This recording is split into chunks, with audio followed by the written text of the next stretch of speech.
Results from the country's main pollsters have so far consistently placed the yes team on the driving seat as the referendum date draws even closer.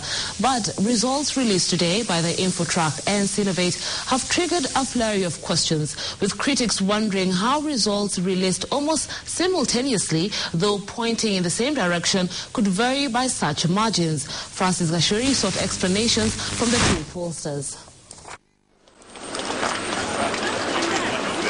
With just 11 days to the referendum, two opinion polls released today by the Infotrak and Innovate groups indicate that an overwhelming majority of Kenyans will give the proposed constitution a green light. The no camp has gained 4% in the last 2 months, according to our polls.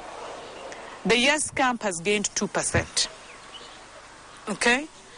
Now, your guess is as good as mine as to whether that will be the trend. But assuming that the campaigns were to go on as they are now, then we can deduce that that may then be the trend. So why the slight difference in results? Could it just be an issue of margin of errors? There could be a 3.2% variation between our results and any other firm's results if they also interviewed 6,000 people, and that would be statistically expected. But between 65 and 58, 7% is not a huge difference, but it is worth interrogating. The distribution of the respondents in the urban and rural areas also accounts for the disparities. Innovate had a 65-35 ratio for the rural and urban population, while Infotrak had a 45-55 ratio for the same population sample. We want people to know that this was household random survey. We didn't interview people at the Kencom bus stop or anything like that.